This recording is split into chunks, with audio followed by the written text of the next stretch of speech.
तो झाड़ियों के पास एक बूढ़ी फ़कीरनी, एक औरत जिसकी कमर ऐसे निकली हुई और उसने हाथ में एक छड़ी पकड़ी हुई, उसने मुझे बाइक को रोकने का इशारा किया। मैंने बाइक रोक ली, उसको पैसे निकाल के देने लगा मैं, तो उसने मुझे पैसे लेने से इनकार कर दिया। तो अब उसने फिर मुझे रोका क्यों? तो फिर उसका आवाज़ आया एक कि मुझे अपने साथ लेके चल। अभी बात ही कर रहा था, उसने मुझे मेरे कंधे पर सहारा देके मेरे बाइक पर पीछे सीट पर ऐसे जैसे ही बैठी तो ऑलराइट फ्रेंड्स, अस्सलाम वालेकुम। कैसे हैं आप लोग सब? उम्मीद करते हैं आप बिल्कुल ठीक ठाक होंगे और भूत शो की तमाम स्टोरीज को एंजॉय कर रहे होंगे। डॉक्टर साहब, आप कैसे हैं सर? अल्हम्दुलिल्लाह सर। अस्सलाम वालेकुम। वालेकुम अस्सलाम। खैरियत से हैं सर? अल्हम्दुलिल्लाह सर, आप सुनाइए कैसे हैं? अल्हम्दुलिल्लाह, बहुत अच्छे एक्टर हैं आप। बहुत थके हुए थे, अभी सुना था मैंने, और अभी आप बड़े चुस्त होकर खड़े हो गए ना। तो यार थका हुआ भी था, सर में दर्द भी था, तबीयत भी अजीब सी है, लेकिन स्टोरी करनी है तो फ्रेश होके करनी है ना भाई। लेकिन ये सैटरडे संडे को आप बीमार क्यों हो जाते हो? यार सैटरडे संडे को बीमार इसलिए हो जाता हूँ कि काफ़ी ऐसी चीज़ें होती हैं जिनको मैं मिस कर रहा होता हूँ लाइफ में। तो वो इस वजह से फिर वो बीमारी नहीं होती वैसे कभी। अभी आप मतलब एक तीर से बहुत सारे शिकार खेल? नहीं, मैं एक तीर से एक ही शिकार खेल रहा हूँ। सर स्टोरी पे चलते हैं। हम आपकी बातों में तो उलझे रहेंगे सर। जी सर। यार वो बचपन में हमारी दादियाँ, हमारी नानियाँ अक्सर किस्से सुनाती थीं और फिर उस पर राइम्स भी बनती थीं। एक बड़ी मशहूर राइम थी, दादी माँ कहती हैं चांद पे परियां रहती हैं। तो लोग क्या करते थे, बच्चे क्या करते थे, उन्होंने अपने माइंड में उन परियों का एक ऐसा कॉन्सेप्ट बना लिया था, एक ऐसी पिक्चर बना ली थी उन परियों की कि परियां इस तरह की होती हैं, परियां खूबसूरत होती हैं, परियां ऐसी होती हैं, परियां वैसी होती हैं। वो जो दादी माँ बताती थी ना, जिसे कहते थे कि दादी माँ कहती हैं चांद पे परियां रहती हैं, वो बेसिकली परियां अगर कोई देख ले तो उसे लग पता जाए कि वो परियां कितनी खूबसूरत होती हैं। सर थैंक यू जी। तो उससे रिलेटेड किस्सा मुझे अपना एक बचपन का याद है। लेकिन जिन ने परियां देखी हैं उन्होंने तो खूबसूरती देखी है। हाँ, लेकिन उसका जो रूप होता है ना, वो एक बड़ा ही भयानक होता है। क्यों कहते हैं कि अगर किसी पर परी आशिक हो जाए या किसी पर कोई परी आ जाए तो वो उसको किसी और का होने नहीं देती, उसकी शादी नहीं होने देती। तो बेसिकली जो उसकी एक पिक्चर, जो एक उसका इमेज बना हुआ है, जो हमारी पुरानी दादियों के कहानियों में और किस्सों में होता है, वो उससे बिल्कुल अपोजिट है। परियां जिस पर एक बार आशिक हो जाती हैं फिर उसको मार के ही छोड़ती हैं। अच्छा। अब मुझे अपना एक बचपन का किस्सा याद आ जाता है कि ये जो सारी राइम्स और ये इस तरह की चीज़ें, लेकिन ये परियां जो होती हैं ना, इंसान को लगता ऐसा है बज़ाहिर कि यार हमें दुनिया में अगर कोई परी मिल जाती है तो हम बहुत लकी हैं। क्योंकि परी जिसके साथ जुड़ भी जाती है ना, आशिक पॉजिटिव वे में अगर जुड़ती है तो वो आपको माला माल भी कर देती है। वो आपके लिए इतना आपके लिए फ़ायदेमंद होती है कि आपकी सोच है, लेकिन उसकी शराइत होती हैं, उसकी कुछ कंडीशंस होती हैं, जिस कंडीशन की बुनियाद पे वो आपको सारी चीज़ें देती है। आप थोड़ा सा भी उससे हटे, उस कंडीशन से हटे, वो आपकी ज़िंदगी को ऐसे तबाह करना शुरू करती है कि देखते ही देखते दिनों में इंसान ख़त्म हो जाता है। मुझे याद पड़ता है, मैं मैट्रिक में होऊंगा या फर्स्ट ईयर में होऊंगा, तो मुझे अक्सर होता ये था कि जब मैं अपने घर आता था, क्योंकि जब मैं फर्स्ट ईयर में आया तो मैं कासमाबाद वाले घर में मूव हो गया था मैट्रिक के बाद, मुझे याद पड़ता है। तो उस वक्त तुमने जो घर देखा, ये सिंगल स्टोरी हुआ करता था, इसकी छत हुआ करती थी, ऊपर कोई कंस्ट्रक्शन नहीं थी, सिर्फ नीचे का पोर्शन बना हुआ होता था। तो मैं अक्सर रात को जाके छत पर लेट जाता था या कुर्सी लगा के बैठ जाता था, और मैं अगर चाँद की तारीख होती थी पूरी, जैसे 14वीं का चाँद होता था, और तो मैं उसमें चाँद को देखता रहता था, आसमान की तरफ देखता रहता था। वो एक अलग ही उस चीज़ की वाइब होती थी। तो मैं एक रात वैसे ही चाँद की तरफ ऐसे ही खुले आसमान के नीचे लेटा हुआ था और आसमान में देख रहा था। तो जिस तरह से जुगनू होते हैं उस तरह से कुछ चीज़ें चमकती हुई, उड़ती हुई नज़र आई, लेकिन समझ में नहीं आ रहा था कि वो चीज़ें मेरी आंखों के सामने बहुत छोटी सी हैं या मुझसे बहुत दूर हैं, कि जो जिस तरह तारा है, स्टार होते हैं, वो साइज़ में बहुत बड़े हैं लेकिन हमें एक डिस्टेंस से वो छोटे नज़र आते हैं। तो वो क्या, वो जो चीज़ें उड़ रही हैं वो मेरी आंखों के सामने हैं या इतने बड़े डिस्टेंस पर है कि वो बड़ी चीज़ें, लेकिन वो मुझे ऐसा नज़र आ रहा था कि जैसे वो जुगनू की तरह चमक रही हैं, जिस तरह जुगनू रोशन होता है।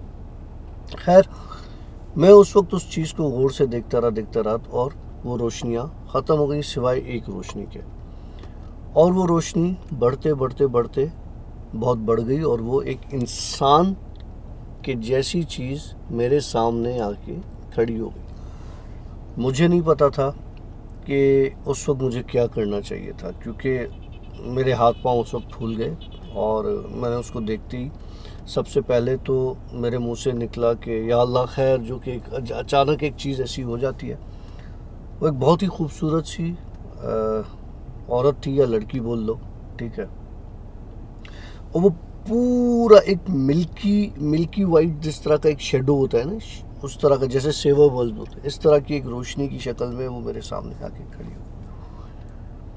जब मैंने उसे देखा तो मेरे उस वक्त तो होश उड़ गए कि यार ये क्या चीज़ है, ये कहाँ से आई। मुझे डर भी लगा, लेकिन मैं इतनी सारी चीज़ें देखता और झेलता हुआ आया कि मुझे उस चीज़ का वो अंदाज़ा हो गया था कि ये कोई ऐसी ही अजीबोगरीब चीज़ ही हो सकती है जो अचानक इतने सामने आ गई। तो मुझे कहने लगी कि डरो नहीं, हम इसी तरह से रहती हैं, और तुम इतनी देर से हमें देख रहे थे तो बाकी जो थी वो चली गई, मैं आ गई कि मैं तुम्हें बताऊं, मैं तुम्हें दिखाऊं कि हम कौन हैं। तब मेरे मुंह से जब तक कोई अल्फाज निकले, जब तक मैं उससे कोई बात करूं, तो उसने मुझसे कहा कि तुम्हें डर नहीं लग रहा। तो मुझे थोड़ी सी वो हुई कि यार अब मुझे इसको, मैंने कहा नहीं मुझे डर नहीं लग रहा, मुझे घबराहट हो रही है कि तुम कौन हो।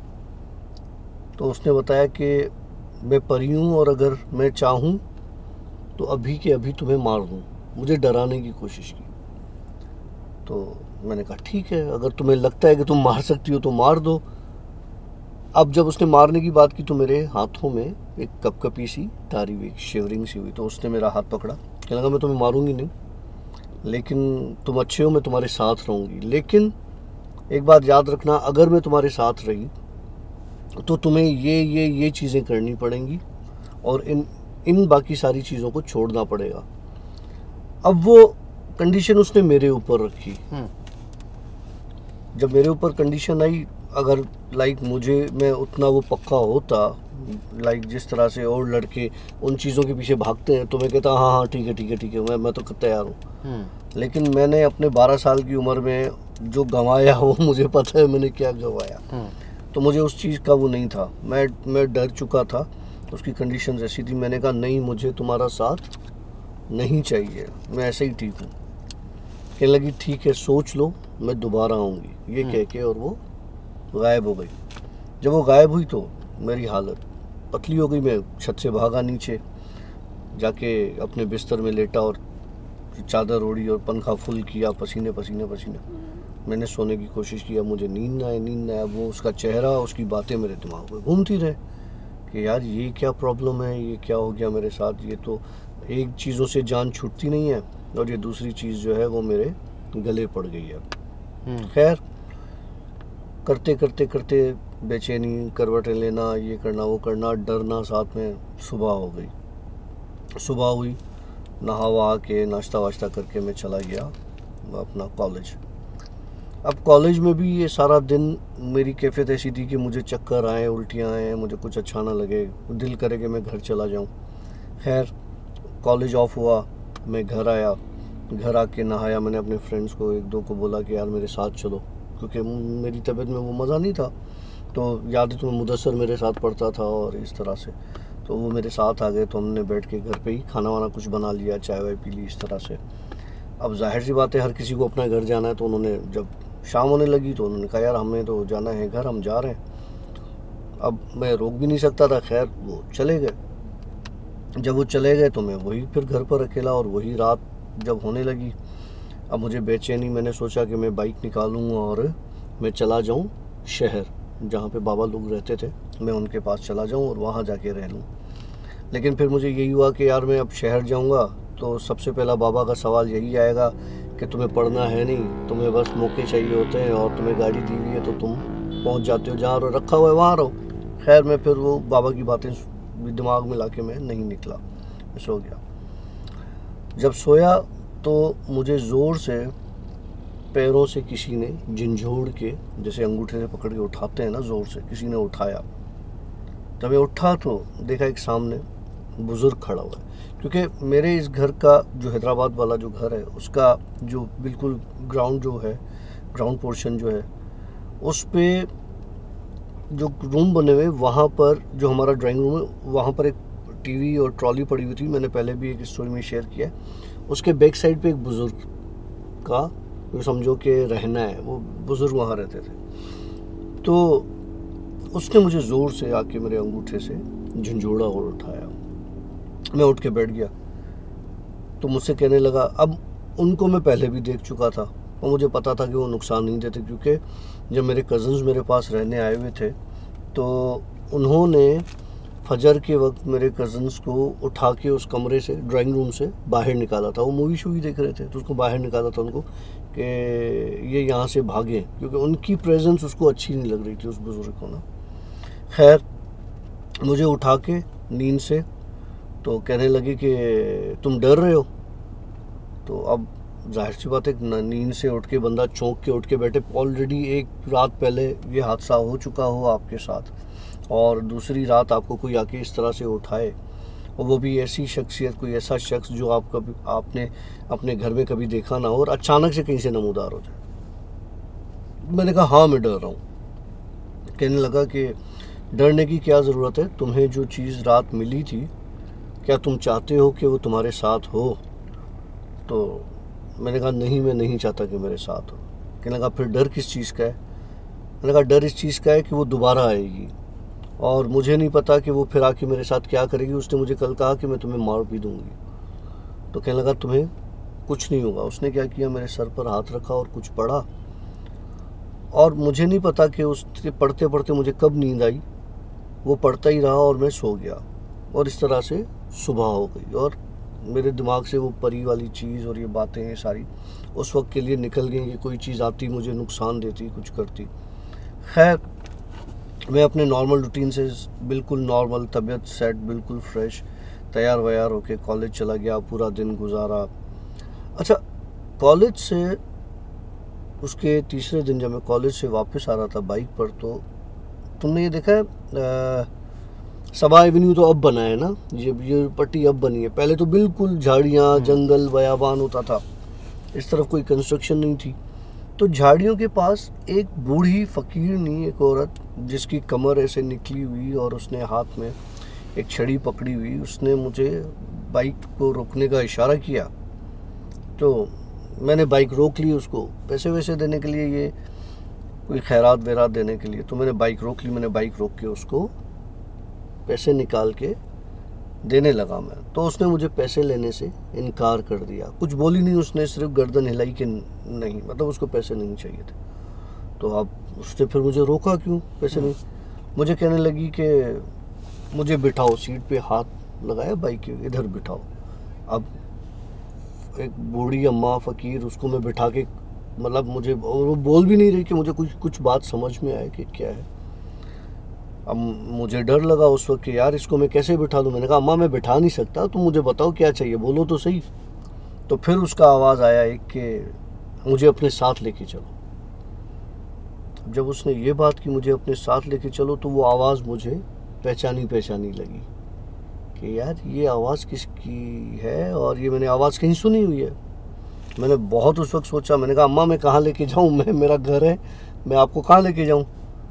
उसने क्या किया, अभी बात ही कर रहा था, उसने मुझे मेरे कंधे पर सहारा देके मेरे बाइक पर पीछे सीट पर ऐसे जैसे ही बैठी तो सामने से एक ऐसा गरम, जिस तरह से आप कोई बड़ी आग, बोनफायर होती है ना, आपने आग जलाई हुई और उसका धुआं और उसकी तपिश आपको फील हो फ़ौरन एकदम से ना, एक हवा का गर्म ओला आपके पास से गुजरे, ऐसा एक गुजरा। और वो बुढ़िया वो औरत बाइक से गिरी नीचे, और गिरते ही उसकी शक्ल बदल गई।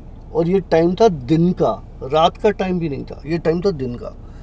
शक्ल बदल के वो हवा में उड़ गई जैसे वो परी उठी हुई थी, और उसके बाद वो वहाँ से गायब हो गई। अच्छा, जब ये किस्सा हुआ, मैंने बाइक भगाई और मैं घर पहुँचा। जाके अब मेरे जिस्म से एक किस्म की तपिश निकल रही थी, एक आग जिस्म से निकल रही थी। मेरा दिमाग काम नहीं कर रहा था। मैंने शावर खोला, जाके नहाना शुरू कर दिया, गुस्ल किया। बाहर निकला तो मैंने देखा कि बुज़ुर्ग जो हैं, वो जो वहाँ रहते हैं, वो मेरे लाउंज में टहल रहे। मुझे कहने लगे कि आज तुम्हारी जान बच गई है, अगर तुम उसे उठा लेते और मैं नहीं होता तो शायद आज वो तुम्हें मार देती। तो मैंने कहा मुझे फिर इसका हल बताओ भाई, आज तो आप हो, कल परसों आप नहीं हो। और वो इस तरह से आए और ये कहने लगा कि अब वो नहीं आएगी, अब वो ख़त्म हो चुकी है। अच्छा, मेरे दिल को बड़ी तसल्ली हुई कि जी फ्री फंड में मेरा जो है वो काम हो गया और ये ख़त्म हो गई। खैर, ये टाइम गुज़र गया, दिन गुज़र गया, सेट रहा, चीज़ें दिमाग में घूमती रहीं, फिरती रहीं। बाइक निकाली, अम्मी वालों के पास चला गया, रात का खाना अम्मी वालों के साथ खाया, और दिल में था कि मैं उनको बताऊं कि ये हादसा हुआ है और मैं यहाँ रह जाऊं, बाबा से पूछूं, अम्मी से पूछूं। लेकिन मुझे जवाब पता था आगे से बाबा का कि यहाँ रहने की ज़रूरत नहीं, जाओ जहाँ रह रहे हो वहाँ जाके रहो। खैर, तो वो बस खाना वाना रात का खाया और मिला विला और बाइक स्टार्ट की और वापस मैं अपने घर आ गया। जब घर आया तो मैंने ये सोचा कि अब तो वो दोबारा नहीं आएगी, और बुज़ुर्ग भी शायद वो ना आए, तो मैं अपनी लाइफ को दोबारा से एक उसी तरह से, जिस तरह से नॉर्मल स्मूथ चल रही थी, वैसे गुजारता हूँ। ऐसे सोचते और किताबें पढ़ते और इस तरह से मुझे नींद आ गई। तो वो परी मुझे ख्वाब में आती है, बहुत खूबसूरत, कहती है कि मैं तुम्हारे फ़ायदे के लिए तुम्हारे साथ थी, अगर तुम चाहते तो तुम्हारा फ़ायदा हो सकता था, लेकिन तुम्हारा फ़ायदा तुमने चाहा नहीं, और आज के बाद मैं तुम्हारे पास कभी नहीं आऊँगी। लेकिन याद रखना, तुमने अपनी ज़िंदगी में एक बहुत बड़ा ख़जाना मिस कर दिया। ये था सारा किस्सा। आज की स्टोरी में एक तो वो जो परी वाला जो मैटर था, उसमें आपने बताया कि बहुत सारी परियां घूम रही थी, और ऑफ कोर्स वो बहुत सारी थी, ठीक है। उसके बाद एक परी निकल के उमड़ के आपके सामने आई, बहुत अच्छा किया उसने, अच्छा किया। हाँ, अच्छा आई, तो झलक तो दिखाई ना आपको? हाँ, झलक दिखाई। हाँ, लेकिन उसने सिर्फ अपना एक वो दिखाया, क्या कहते हैं, वो फिल्मी सीन नहीं होता जिस तरह आप सामने आए, लेकिन वो सिर्फ एक धुएं के स्टाइल का, ठीक है ना, थोड़ा ब्राइट धुआं, ठीक है, उस तरीके से वो आपके सामने आई, अक्स की तरह आई, और उसके बाद फिर वो चली गई। लेकिन आज की स्टोरी में 2 बार 3 बार जो है ना आपके बाबा का जिक्र था।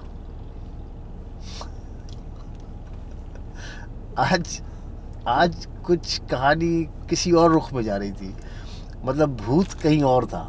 भूत बाबा थे।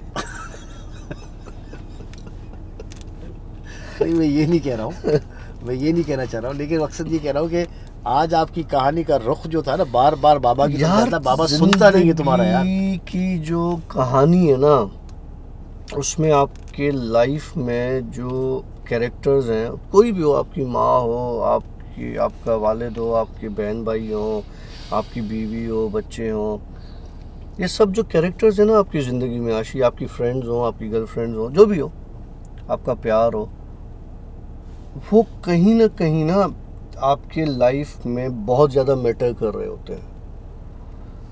हम डॉक्टर्स हैं ना, हम ECG जब पढ़ते हैं ना, तो QRST वेव्स होती हैं, तो मैं उन QRST वेव्स को पता है क्या कहता हूँ, कि ये रिलेशंस हैं, ये ऐसे चल रहे होते हैं, ऊपर नीचे ऊपर नीचे ऊपर नीचे। जिस दिन आपके रिलेशंस बिल्कुल स्मूथ चलना शुरू हो जाते हैं ना, तो लाइफ आपकी एंड हो चुकी होती है। लेकिन उसका एक और पार्ट भी है आशी, अगर वो रिलेशंस बहुत ज़्यादा आपके तेज़ चलना शुरू हो जाए ना, एक नॉर्मल स्पीड से ज़्यादा, तो आप कार्डियक पेशेंट हो जाते हो। फिर आपको जो है ना साइनस टैकीकार्डिया हो जाता है और आपके दिल की धड़कन हर वक्त बढ़ी रहती है, आप डिप्रेशन में रहते हो, आप एंजाइटी में रहते हो।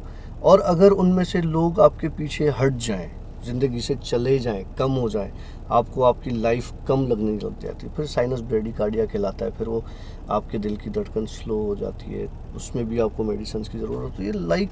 लाइफ में एक जो एक ट्रैक रखा हुआ है ना, उस तरीके से चलती रहे तो बहुत अच्छी होती है।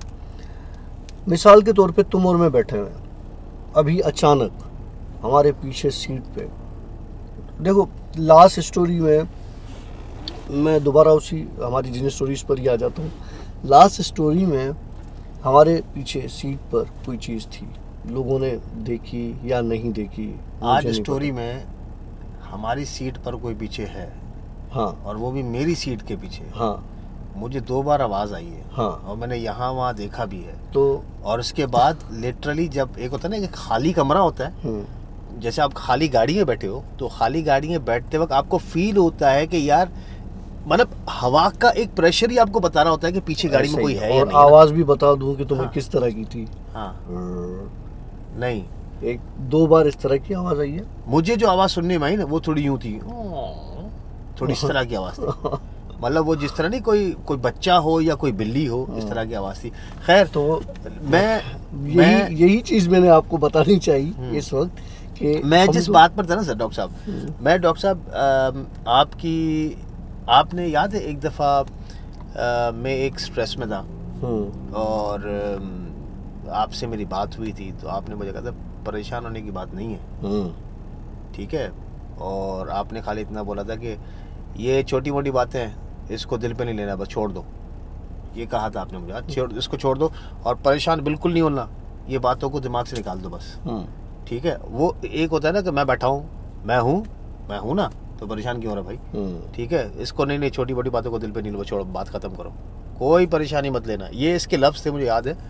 तो उस पर यकीन माने कि मैं था अपसेट काफ़ी, और उसके बाद में काफ़ी बेहतर हुआ, क्योंकि एक जब आप किसी साइकेट्रिस्ट के पास जाते हो, साइकेट्रिस्ट क्या करता है, वो आपसे आपकी हिस्ट्री पूछता है, आपसे बातें करता है, और उसके बाद वो आपको एक रास्ता दिखा देता है कि भाई इस तरीके से।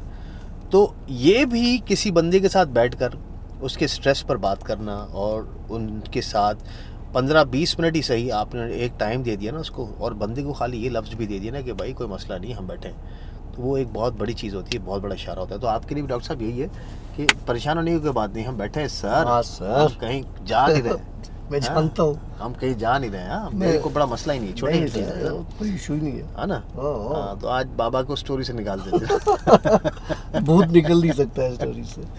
चलो जी, कैसी लगी आप लोगों को हमारी स्टोरी में ज़रूर बताइएगा, और जो मामलात हैं उसके लिए दुआ कीजिएगा कि मामलात बेहतर तरीके से सुलझे हुए तरीके से हल हो जाए। क्या होता है कि ये सेम सिनेरियो मैं भी अभी फेस कर रहा हूँ, and don't take it negatively.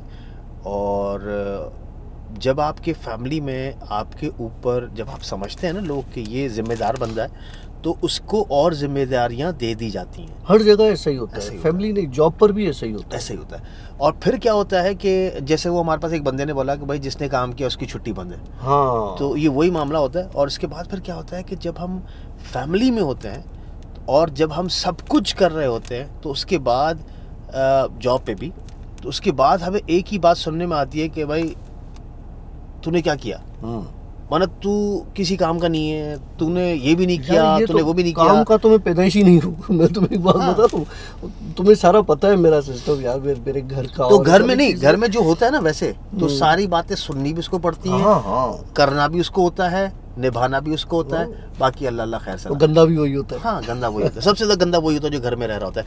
खैर, अपने हिसाब से नेक नियति के साथ अच्छे काम करते रहें, अपने माँ बाप का ख्याल रखें, किसी भी सूरत में वो हों, भले वो बुरे हों, सख्त हों, आपको गलत सलत कहते हों, आपके लिए कुछ नहीं करते हों, आप बहुत परेशान हो, लेकिन आप जब उनकी खिदमत कर रहे हो और अल्लाह ताला अजर में आपको दूसरी तरफ से बढ़ा तड़ा कर देता है। यार मैंने एक स्टेटस भी ऐसे लगाया था, एक स्टेटस भी लगाया था कि बाप के ऊपर ही लगाया था मैंने कि आपका जो भी माल है, आपके पास जितना कुछ भी है, वो आपके बाप का, ये एक हदीस भी है, ठीक है।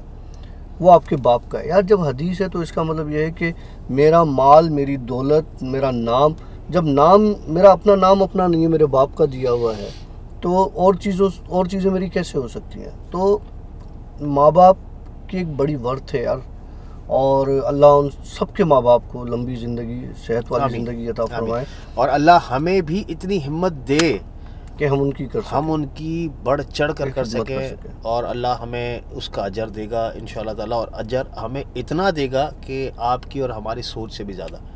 और दूसरा ये कि यार हमारी जिन स्टोरीज़ जो हैं वो मेहरबानी करके चलाओ यार आगे भी, यूट्यूब वालों।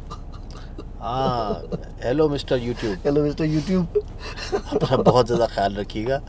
और आशी डेली व्लॉग्स और अपना द भूत शो भी कोई चैनल्स हैं जो काम कर रहे हैं, तो हो सके तो सिर्फ और चैनल्स नहीं है, यहाँ हम दो फारिग भी हैं, हमें भी देख ले। हाँ, तो थोड़ा हमें भी देख लीजिए। चाचा यूट्यूब देख लो यार। यूट्यूब साईं भारत तो हमारी तरफ से सिया बबेला हाफिज।